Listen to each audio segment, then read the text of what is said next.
Sata Sriman His Divine Grace A.C. Bhaktivedanta Swami Srila Prabhupada ki Jai.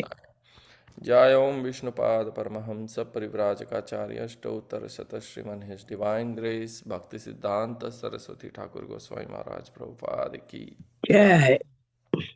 अनंत कोटि वैष्णव वृंद की जय। Jai. इस्कॉन फाउंडर आचार्य जगत गुरु श्रील प्रभुपाद की जय। Jai. नाम आचार्य श्रील हरिदास ठाकुर की जय। Jai. प्रेम से कहो जय श्री कृष्ण चैतन्य प्रभु नित्यानंद श्री अद्वैत गदाधर श्रीवासादि गौर भक्त वृंद की जय। Jai. श्री श्री राधा कृष्ण गोप गोपीनाथ श्याम कुंड राधा कुंड गिरि गोवर्धन धाम की जय। Jai. ब्रजभूमि वृंदावन धाम की जाय। Jai. पूर्ण विधाम की जाय। Jai. गंगा माई की जाय। Jai. यमुना माई की जाय। Jai. भक्ति देवी की जाय। तुलसी Jai. महारानी की जाय। Jai. समवेद भक्तवृंद की जाय। Jai. All glory is to the assembled devotees. Hare Hare Krishna. Krishna. All glory is to the assembled devotees. Hare Hare Krishna. Krishna. All glory is to the assembled devotees. Hare Hare Krishna. Krishna. All glories, all glories, all glories to Sri Sri Guru and Gauranga. Gaur Hare Bhakta. Bol. Hare Krishna, thank you all for joining for our daily Srimad Bhagavatam study here at ISKCON of Philadelphia. Thank you so much for the opportunity. I'm very grateful. We are reading, studying, and discussing from Srimad Bhagavatam, Canto 3, Chapter 13, text number 10. ॐ नमो भगवते वासुदेवाय। Om Namo Bhagavate Vasudevaya. ॐ नमो भगवते वासुदेवाय। Om Namo Bhagavate Vasudevaya. ॐ नमो भगवते वासुदेवाय। Om Namo Bhagavate Vasudevaya. I'm going to recite the shloka 3 times and then you all can please recite as well. So we are reading, studying and discussing from Srimad Bhagavatam, Canto 3, Chapter 13, text number 10.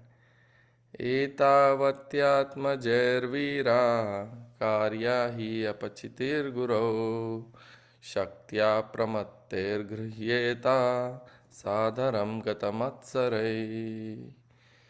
एतावत्यात्मजैर्वीरा कार्या हि अपचितिर्गुरौ शक्त्या प्रमत्तेर्गृह्येता सादरं गतमत्सरै। एतावत्यात्मजैर्वीरा कार्या हि अपचितिर्गुरो शक्त्या प्रमत्तैर्गृह्येता सादरं गतमत्सरै। हरे Krishna please. हरे कृष्णा। एतावत्यात्मजैर्वीर्य कार्या हि अपचित्तिर्गुरो शक्त्या प्रमत्तैर्गृह्यते गृह्यत सादरं गतमत्सरहे। हरे कृष्णा। एतावत् आत्मजैर्वीरा कराया हि अपचितिर्गुरौ शक्ताया प्रमत्तयर्गृहीता सदरम् आगत मत्सराया। हरे कृष्ण। हरे एतावत्यात्मजय वीर कार्या है अपचितिर्गुरु सत्या प्रमत्तैर्गृह्यता सादरं गतमत्सरः। हरे कृष्ण। हरे कृष्ण। एतावत्या आत्मजैर्वीर कार्या हि अपचितिर्गुरो शक्त्या प्रमतैर्गृह्येत सादरं गतमत्सरे। हरे Krishna.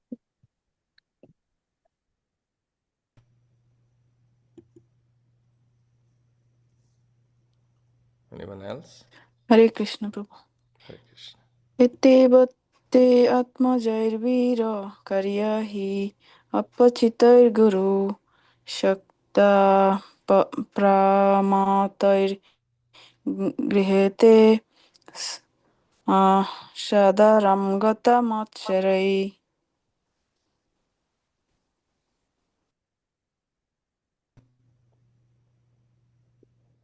Hare Krishna. Anyone else would like to recite?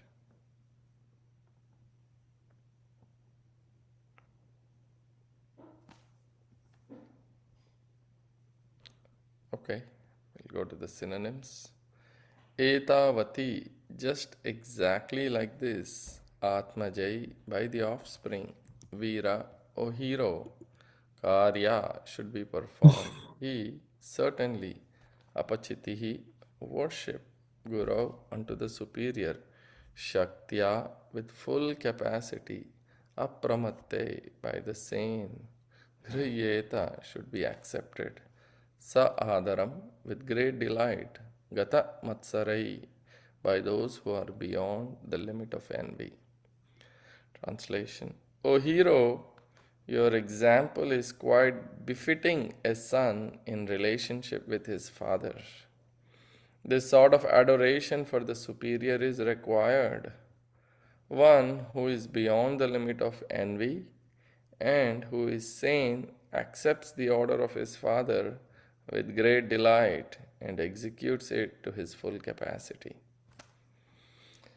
Purport. When the four previous sons of Brahma, the sages Sanaka, Sanatana, Sanandana, and Sanat Kumara, refused to obey their father, Brahma was mortified and his anger was manifested in the shape of Rudra. That incident was not forgotten by Brahma, and therefore the obedience of Manu Swayambhuva was very encouraging.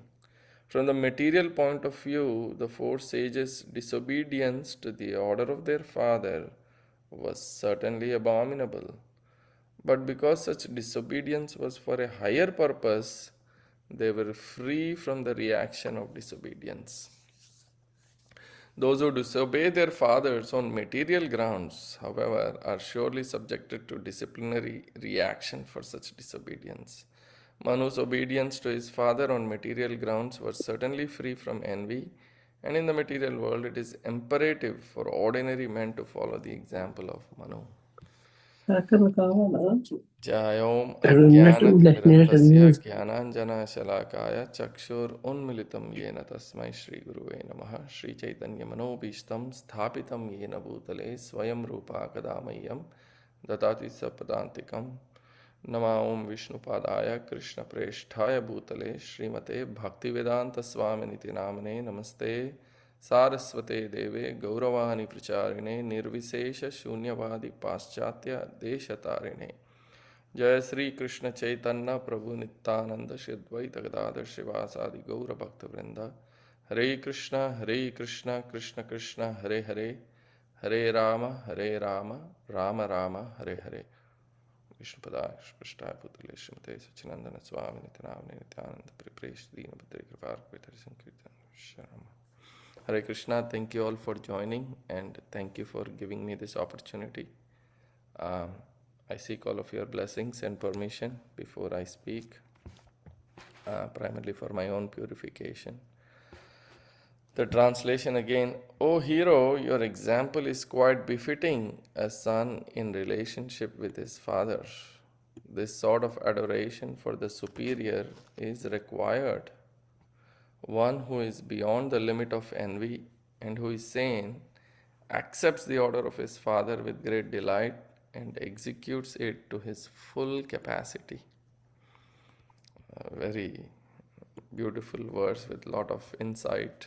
I'll try my best to share a few points. And this discussion is between Brahma and Swayambhuva Manu. Manu, we hear this Manusmrita, Manu who authored Manusmriti, which talks about the duties in life, religion, law, all these things, how a properly ordered society should be. And the whole context here is Maitreya, the sage Maitreya is explaining everything to Vidura, and Maitreya Muni is the guide and spiritual master for Vidura. If we see a little background in the previous chapters, specifically in chapter 11, we read how Krishna is the origin of Kala or time, and how everything moves in the cycles of time known as millenniums, right? We have Satya Yuga, Treta Yuga, Dwapar Yuga, Kali Yuga, and the duration of all those yugas or time periods, is equal to 12,000 demigod years, not human, but demigod years. Um, and then when there is a rotation of 1,000 cycles, which are like seasons, it is equal to 1 day of Brahma, right? And equally there is 1,000 cycles in the night of Brahma, and who is the creator of this material universe. And during the night of Brahma, this whole material world unmanifests. And at the end of his night, again creation happens, which is considered the day of Brahma. And in each day of Brahma, a Manu takes birth and holds the position. Yeah. Manu, the root word mankind, this word mankind comes from the word Manu. And we read, that there are 14 different Manus with different names during each lifespan of Brahma. And every Manu lives for the duration of about 70 cycles of these 4 millenniums, right? And after each dissolution of each and every Manu, the next Manu comes in order with his descendants to rule over different planets. Also, the Saptarishis, the 7 sages, which is mentioned in the Gita. So, when Brahma saw what he created, and that the living beings are deluded, and in an attempt to rise beyond, of course, he didn't like what he saw. The role of Brahma is to create. His whole duty is to populate the creation. So his new venture was to manifest these 4 mind-born sons, the 4 Kumaras. And the purpose was to populate the creation. But they were not willing to take up householder life. They were not interested in taking up this job of increasing the population. And since they practiced celibacy, they were very elevated. And when you practice celibacy, your intelligence is also very sharp. It nourishes your brain tissues. So they did not, but then Brahma had an expectation. Brahma had an expectation that the 4 sons will fill this space with children. But these 4 sons, the 4 Kumaras, were attached to the Supreme Lord, and they were in love with the Lord at birth. So they made liberation the goal of life, and that made Brahma angry. Yeah. And Prabhupada writes in these verses, and even in the purport. So it's natural, right? When the son does not listen to the father, what happens to the father? He gets angry, right? Anybody has experience of this? Yeah, I get angry at my son sometimes when he doesn't listen to me. My father used to get angry, So Brahma was angry, and he tried not to express his anger. And sometimes I also try this, when you artificially try to repress your feelings, what happens? Have you ever tried this? they come out, the feelings come out in different ways, right? Uh, our anger comes out on something else or someone else, or at a totally unexpected time, place, and sometimes in awkward circumstances. So Brahma's anger came out from his forehead, and his anger had a form which was red and blue colored body, which was Rudra. And then he told Rudra, you must live in the heart, in the senses, in the air of life, in sky, in the fire, in the water, in the sun, in moon, and in austerity. Uh, um, so, um, so before, factual creation of the living entities in different species, different varieties of species, the conditions for the living entities was created by Brahma. And unless we forget who we are and forget our ultimate goal of life, we cannot live here in this world. So the first condition is forgetfulness of the real identity. When you forget your real identity, then you also forget about death. So Rudra created so many children, and they created more children, and they were all anger personified. Uh, and they began to increase, and they were very disruptive. And Brahma began to become afraid.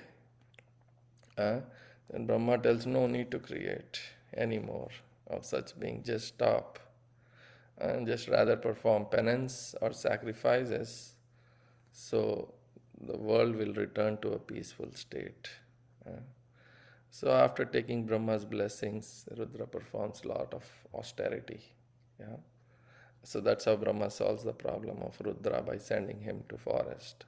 So the point is, they were not the children he was hoping for. And now Brahma creates another project, and he creates 10 more children. Narada is one of them, the topmost link of our lineage, the Brahma Madhva Gaudiya Vaishnava Sampradaya. Yeah, we read and hear many times that he's the transcendental spaceman who is singing and traveling all over the universe, teaching self-realization by giving knowledge of Krishna, uplifting the human society, and is, traveling everywhere, giving a lot of blessings. Yeah. Um, so, and we see, I'm not going to go into the other details of how Brahma had a daughter walk and what happened and how he felt. He was confronted by his sons and how he transformed himself. But we can see, that Brahma was also bewildered by his own creation. That too, he's in the top position, and we read many of these stories in the Bhagavatam about how he steals the cowherd boys and how Krishna tricks him. So, anyways, the Brahma created two other forms, uh, uh, united in sexual relationship, and this is a record of the creation of the male and female forms. And the male form became Manu, and the female form is Shatarupa. And from there, they start to populate this yuga. So Brahma is instructing his son Manu, you know, as we read in the translation, "O hero, your example is quite befitting a son in relationship with his father. This sort of adoration for the superior is required. One who is beyond the limit of envy and who is sane accepts the order of his father with great delight and executes it to his full capacity." So he is very pleased that Swayambhu Manu accepted his order. And indirectly, while praising Manu, is also censoring the four Kumaras. He says, now one who is beyond the envy, limit of envy, and who is sane, accepts the order of his father with great delight. So, of course, Kumaras, by disobeying the Brahma's order, you know, um, I mean, here it says they are not sane, and Guru, the word Guru is used, means unto the superiors. And here, in this context, That means Guru means father. Yeah, but Brahma is such a great personality. Is not uh, is more than an ordinary father. Right? He's a guru. Sometimes we also read in the scriptures. Guru also means elders, and among whom father is one important kind of guru. Uh, and the point that is being made here is one should follow the instruction of guru, which makes sense because there is no point in accepting a guru if one doesn't follow his instructions, right? One voluntarily submits to a guru. Um, and having voluntarily submitted, we give up all the other voluntary actions, and one should act according to the directions of the guru. Of course, the position of the father is slightly different. We don't choose our father, but still, one should obey the father because he's a superior. So, father is a guru, but also father is supposed to know better than the child, and he instructs his children for their betterment, for their welfare. So, here we see the case, at least in the case of four Kumaras, we see that the children thought they knew better than the father, yeah, which we see in today's day and age a lot. Yeah, of course, in this case, the four Kumaras were correct. Yeah, and Brahma is, um, um, so Brahma is in this point here congratulating Swayambhuva Manu because his four Kumaras and the others had refused to accept his order. So he was afraid even Manu will reject his order. Generally, if you see, if there is older brothers or siblings and younger ones usually follow whatever the older one does, right? I have an older brother. My brother is 2 years older than me. And sometimes when I was young, I used to use that as a reason or an excuse to do or not to do something. I was born and raised in South India. So, and this was back in the late 80s, or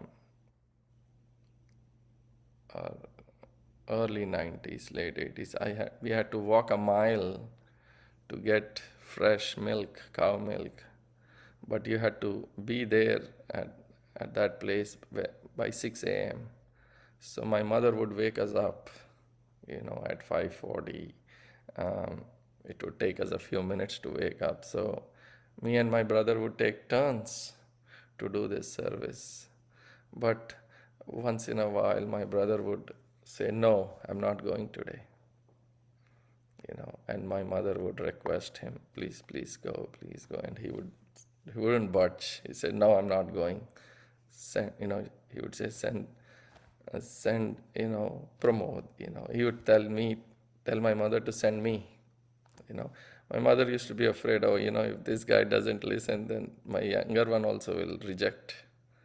So the point is, generally that fear is there to the elders that if the older one has disobeyed, and we see that practically also in our day-to-day life, the younger one follows what the older one does, right?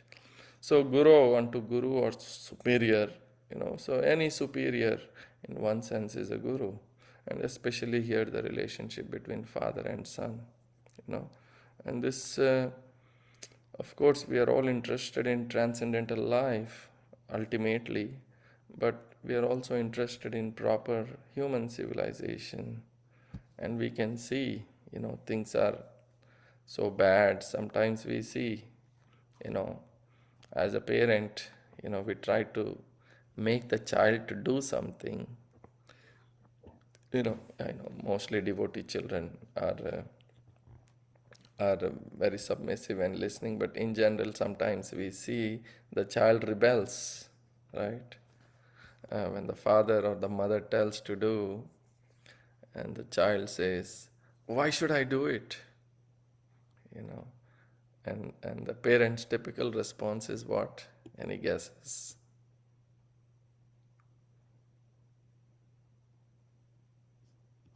Hare Krishna. Yes. Because I said so. Yes, exactly. Because I am the father, because I'm your father or I'm your mother. And what's the child's response? So what? Yeah, I was going to Sometimes. say depends on the day and the Yeah. tone that you use. Yeah, sometimes I don't care. So yeah, so we see this, so anyway, Brahma had a very important function as the head of one of the four bona fide sampradayas. He's exceptionally pious person, but his main service in this world as Brahma is a material function in service of Krishna.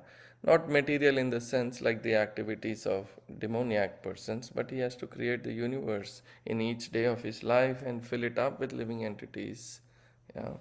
Uh, so the four Kumaras weren't interested in any material function whatsoever. They said, "Oh no, we want to execute spiritual activities," and they were right to disobey.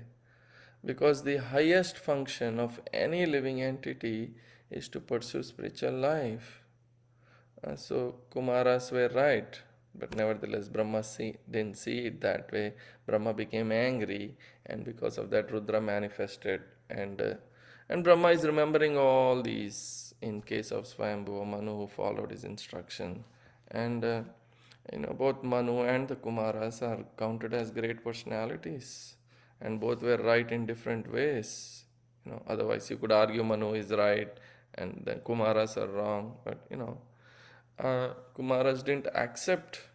The other important point is Kumaras didn't accept Brahma as their spiritual authority, and they became head of one of the sampradaya. Even though they disobeyed their guru, they were spiritually very elevated. And Srila Prabhupada mentions that their disobedience was for a higher purpose. Therefore, they were free from the reaction of disobedience. So it may happen so that a guru who expects obedience from his disciples, but he may not always, and we see that at highest level sometimes, and there is an example of Ramanujacharya. 17 times he was refused initiation, and then he was given initiation, he was given the mantra and was told that this mantra gives liberation, but don't tell anyone. And what did he do? He broke that injunction. And the Guru tells him, "You'll go to hell." But everyone else got liberated. So, for a higher purpose, he did that. So, there are some examples of great devotees who disobeyed or not completely in line, but most importantly, as a result, their service to Krishna increased. And the point is not to disobey. Yeah, yasya prasadat bhagavat prasado. Pleasing the spiritual master is pleasing Krishna. But but we see this happening. That's all I'm saying. And the result in those cases was a major contribution to the mission of the Lord. Uh, like these four Kumaras, they disobeyed Brahma, but they became, the interface for Kumara Sampradaya. So they did something great for Krishna. But one should be very careful. But if you disobey your guru on material grounds, then that's disastrous. Or think that I'm better than the guru, and we become envious, then we get into a lot of trouble. Or sometimes it happens, I have seen that, traditionally, if one accepts a guru, or as a family guru, then we may, because we didn't have a choice, we may not take it seriously, just like you get a father and mother, So, Prabhupada also mentions about this once, that he had a family guru, but Guru at that time was not an important figure in his life. So Srila Prabhupada mentions that his father would invite sadhus to his home and he would provide hookah, like tobacco or something.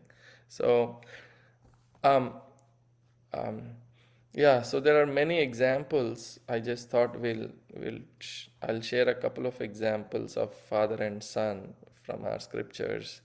And there is one story, many, I mean, I'll just share a couple of them. You probably all know a lot more stories. There is one example of the son and father in the ninth canto of Srimad Bhagavatam is the story of King Yayati, who was one of the sons of Nahusa, and this Nahusa himself had a problem, when Indra lost his post for some time after killing Vitrasura. Indra had to suffer, and he was chased, uh, you know, and he was hiding. So Nahusa took over that post and made advancement towards Indra's wife. So he became a python, a snake. Uh, uh, but maybe it's the same Nahusa I'm thinking, and one of the sons of Nahusa was Yayati.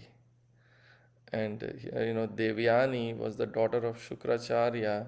She was a Brahmin girl, and Yayati was a Kshatriya. And Devyani also had another friend, which is Sharmishta, and she was a Kshatriya. And they both were, Devyani and Sharmishta were playing in the garden. There is a beautiful description given. And there were many other friends who were there. And Lord Shiva came with Parvati riding on his Nandi bull. And as soon as they saw Lord Shiva, all these girls tried to cover themselves.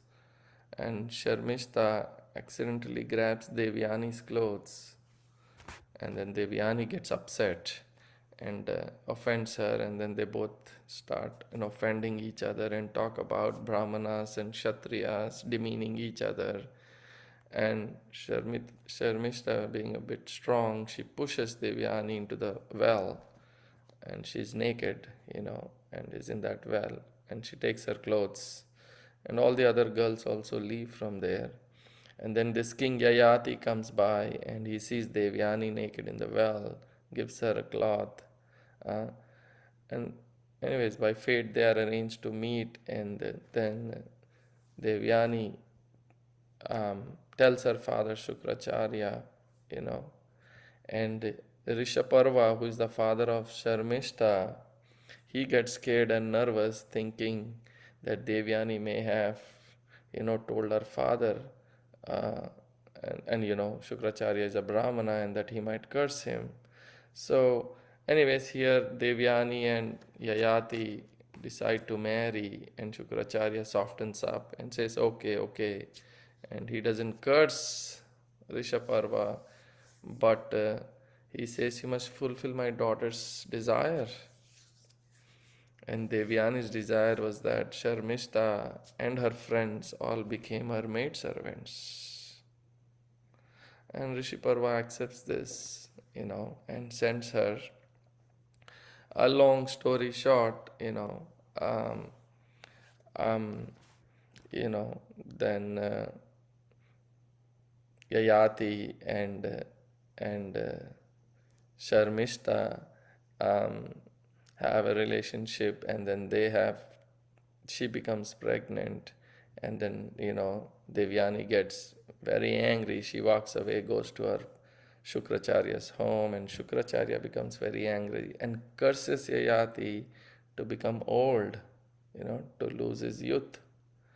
Uh, um, and this is the point here where King Yayati didn't like it. He was very lusty and he wanted to enjoy.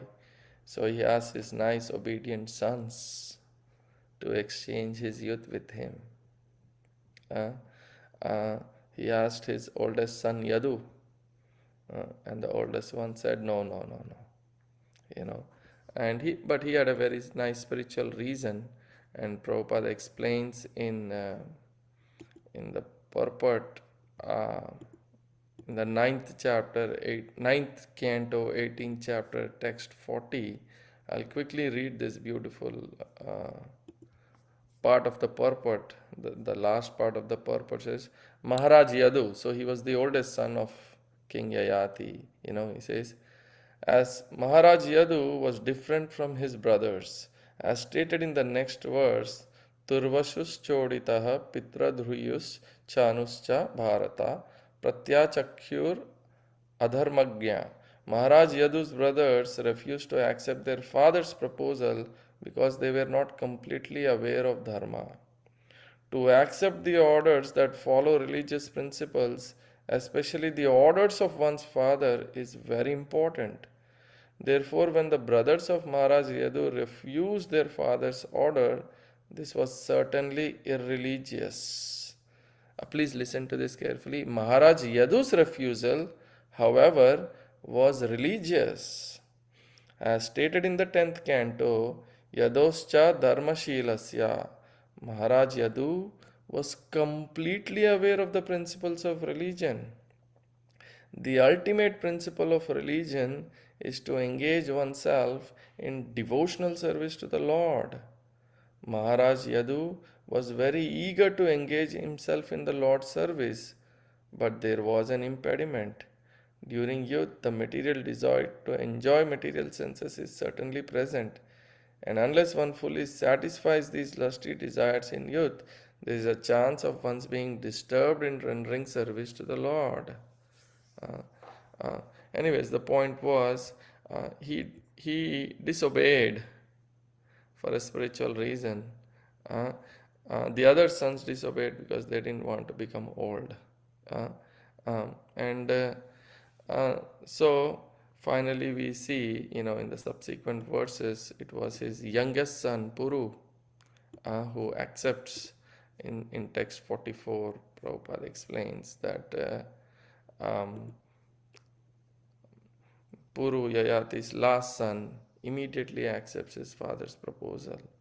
Although he was the youngest, he was very qualified. In fact, Puru, his mood was beautiful. Prabhupada writes, or Puru says, Puru's thought was, I should have accepted my father's proposal before he asked, but I did not. Therefore, I am not a first class son. I am second class.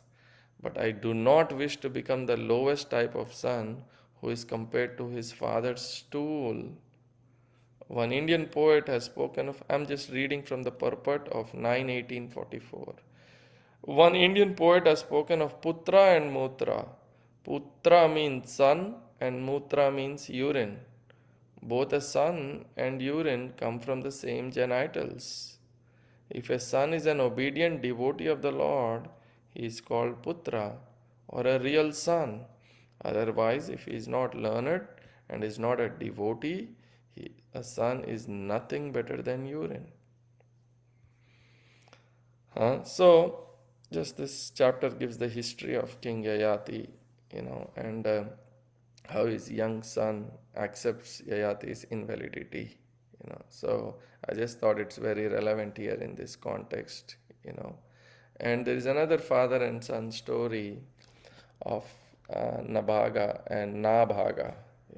Father's name is Nabhaga and the son was Nabhaga. And Nabhaga had, other sons. And Nabhaga went to Gurukul. One of his, so Nabhaga had so many sons, and one of the son was Nabhaga, right? And this Nabhaga went to Gurukul and was there for many years. So in the meantime, the other sons of Nabhaga, they divided the father's property, although he was still alive. And they thought Nabhaga won't return and he'll become a Naishtiki brahmachari, But Nabhaga returns and then he asks for his father's share of property, all the other brothers say, well, your father is your property. So he goes to his father. And my brothers tell me that you are my property and I'm inheriting you. And the father ridicules him and says, don't believe those rascals and liars. I'm not your property. But because Nabhaga was in a grahastha life, so he says, I'll tell you how to make some wealth, how you can get some wealth. So, and he says nearby the descendants of Angira Rishi are performing sacrifices. So for some reason, every sixth day they get bewildered and make mistakes. So maybe you go there, teach them and guide them, and then they'll give you the remnants of the money they receive from the sacrifices. So, so he goes, guides them, and they give him the remnants. So when he collects all that money, and then all of a sudden someone shows up, this black looking person, is described as Krishna Darshana. And this person says, he's not, oh, this is not your wealth, this is my wealth. And this, Nabhaga says, what do you mean? My father has clearly said this is my wealth. He told me how to get this wealth. So they both go to Nabhaga's father, Nabhaga, and this black looking person is Lord Shiva. And then the father says, yes, yes, everything belongs to Lord Shiva. Uh, but the point here I wanted to make is that Nabhaga was very submissive and he gives everything to Lord Shiva. And Lord Shiva in turn becomes very pleased with him, and he gives him Vedic knowledge and also gives the wealth back to him. So just I wanted to share this, another example of father and son. There are many other uh, stories also that we see of Anga and Vena, where Vena was such a demoniac son who was killing his own friends, and Anga became so disturbed, he just renounced and left home. Uh, so, uh, um, this is some points that you can see, some sons who disobeyed, and Brahma, and here is a son who is obeying. And Prabhupada writes, those who disobey their fathers on material grounds is subject to disciplinary action. So if we make self-realization the goal of our life, then we don't need to focus on some of these social and material regulations, although they are embedded in bhakti life. If we engage in loving devotion, then we automatically are beneficial to everybody. I was also hearing and reading from this Chaitanya Charitamrita. There is another beautiful pastime of Lord Chaitanya's servant Govinda. When Lord Chaitanya was taking rest, so every day after Lord Chaitanya honored Prasad, Govinda would massage his feet and his legs. And then after massaging his feet and legs, then Govinda would, take Lord Chaitanya's remnants himself. But he would fast until he performed his service thoroughly to Lord Chaitanya. So on one particular day, because Lord Sri Chaitanya Mahaprabhu was literally dancing in ecstasy from early morning till mid-afternoon in Jagannath's temple, he just lay down in such a way that he blocked the entire door going into Gambhira. So Govinda, he could not, access and could not massage Lord's feet and legs without coming into the room. But since the position of the Lord was such a way blocking, uh, the only way for him was to walk over the Lord's body. Yeah? But how could he walk over the Lord's body? So Govinda requested the Lord, my Lord, please, please, just roll over a little bit so that I can come into the room to massage you. This is my service. And Lord Chaitanya replied, I'm so tired. I cannot move my body. Yeah. Uh, so what to do? Govinda again requested, please, please, my Lord, just move a few inches so that I could somehow get in.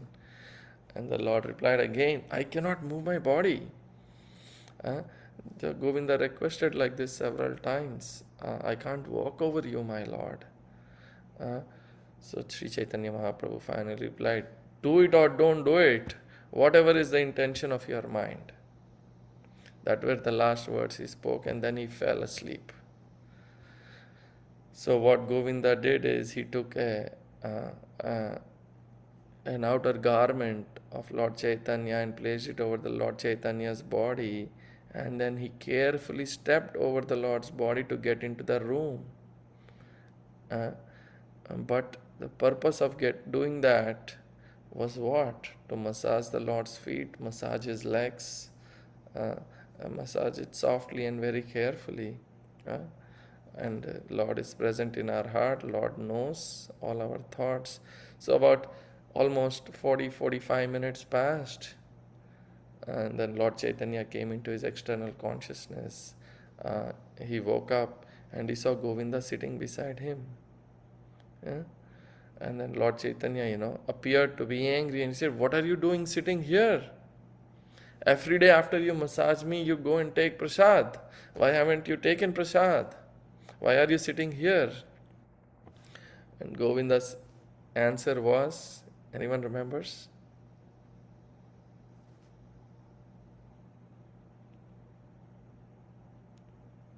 Is it because the getting prasad was for his benefit, so there wouldn't have been that offense would have been made more prominent? Yeah. He says, because you are blocking the doorway, I can't walk over you. Then Chaitanya Mahaprabhu replied, "Why didn't you go out the same way you came in?" Govinda was silent, but he was thinking in his mind. And Lord is within our heart. In his heart, he thinks. He says, uh, Lord, I'm willing to commit in order to perform service to you. I'm willing to commit hundreds and thousands of offenses, and I'm willing to suffer endlessly or even go to hell. But for my own purposes, I am extremely afraid to commit even the slightest trace of offense. So the point is, to serve the Lord, he was willing to go to hell to commit any offenses. But for himself, that prasad was for himself. He didn't want to do that. He would rather starve and die. Yeah. That was a very instructive lesson. And we also see other examples of Hiranyakashipu and Prahlad, where Prahlad disobeyed his father's instructions, where he resisted conventional norms to practice bhakti. The father became so angry that he wanted to kill him. We also see the example of Bali Maharaj, who disobeyed the instructions of his spiritual master, primarily because he was instructing him against surrendering to the Supreme Lord. So, then there is also this story that we heard about the Lord having headache and asking for dust of his devotees' feet. And nobody was willing to give because nobody wanted to go to hell. But the gopis gave the dust of their feet to Krishna, and they were ready to go to hell for pleasing Krishna. So just some points I wanted to share. Of course, ultimately, the point here is that there are different cases, different situations. The the purpose here is not, the justification is not to follow our guru. No, that's not. We are not here trying to justify that. No, it's just discussing some of the difficulties that can arise sometimes, and it could be a reality sometimes for some of us, and can be very difficult. So, no, this is about great personalities, very pure devotees of the Lord. Here we are talking about, but the injunction is very clear for us, is to accept the Guru as God. Yasya prasadat bhagavat prasado. And we have to be very humble and realize that one is very, very insignificant. And because I am mixed, my devotion or is sometimes there is material motivation mixed with spiritual aspirations. I may be sometimes thinking that I'm doing something or doing so much for Krishna, but one should be very careful and serve the superiors, as Prabhupada writes here, Shaktya. One should serve Shaktya with full capacity, unto the superiors. And one should always be very, very humble and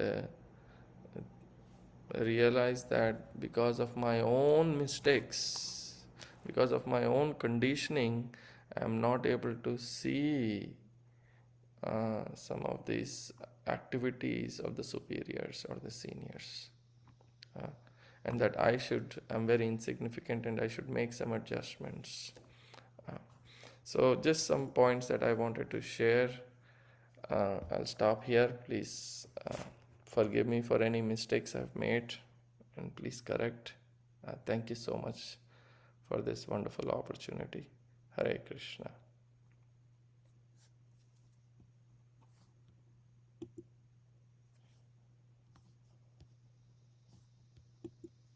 Hare Krishna Prabhu, very nice class. Thank you.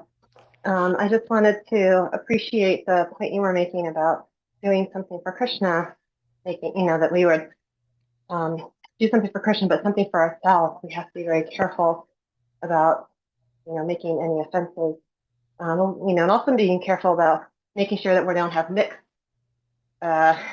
motives.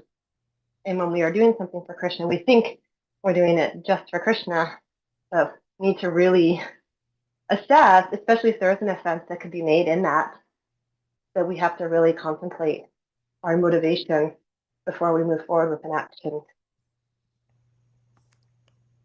Yes, yes. Thank you so much for sharing. And sometimes, it helps to discuss this with some elevated personalities, some advanced devotees, seniors, and also sometimes with Guru. So we can be corrected, or our intentions and mood can be adjusted. Thank you for sharing.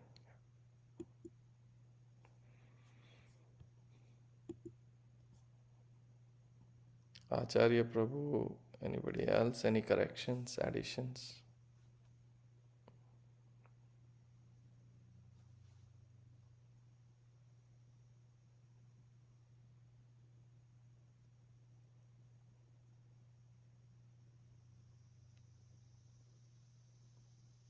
Hare Krishna Prabhu. I have a Hare small question.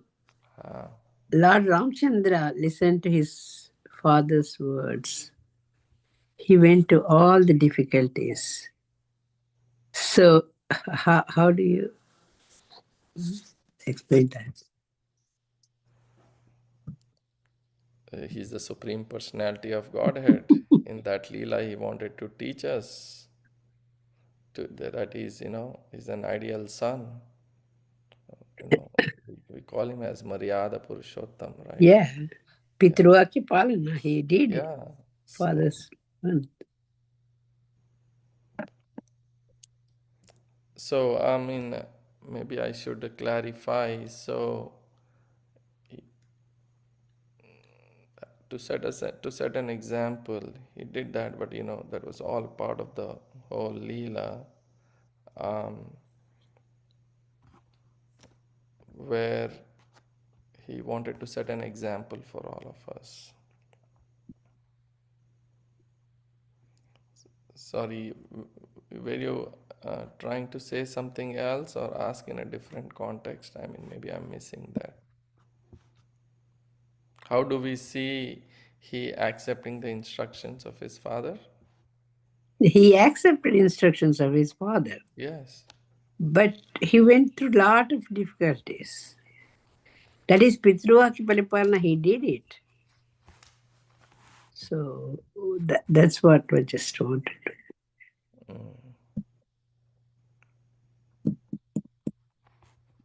Yeah, sometimes you do that for a higher purpose, and you have to go through, we see devotees also, you hear in the many devotees, Prabhupada's disciples had to disobey their parents' instructions also, right? To join. Many parents don't like their children joining Krishna consciousness or to ISKCON, right? But for a higher purpose, whatever is for higher purpose, it's okay. Yeah. Or sometimes you accept, like I said, it's very situational and personal. It's different in different cases. Yeah. So each case is different. So like I said, the idea here is not to disobey. It's not justifying to disobey. No, that's not what the point here is. But we see that in certain cases, for a higher spiritual purpose, it's okay. It may be okay. But for us, we have to be very careful in seeking guidance, in making sure that our motivations and intentions are pure, and as we follow and seek guidance of the Guru, that's the instruction for us. But there may be some exceptions for a very higher cause. That's what we are saying. But in general, the rule is to follow. Yes. Right, sorry, I see Kaivalya Prabhu is back. Hare Krishna Prabhu, sorry, I didn't see you. Any corrections, comments, Prabhuji?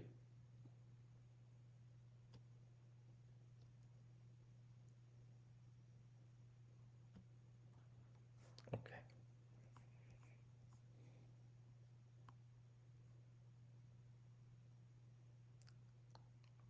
And Okay. we see in Mahabharata also, we see great example about Bhishma Pitama and Yes. his relation to his father, Shantanu. He Yes. took vow never to get married so that Shantanu can get married to Satyavati and their Yeah. children can take the father's property or something. Yes. Acharya Prabhu is there too. Yeah, I did ask, but I didn't hear him. I'm here, but I have nothing to contribute. Hare Krishna.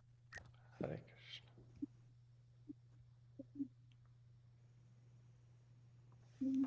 Yeah. Thank you very much, Prabhu.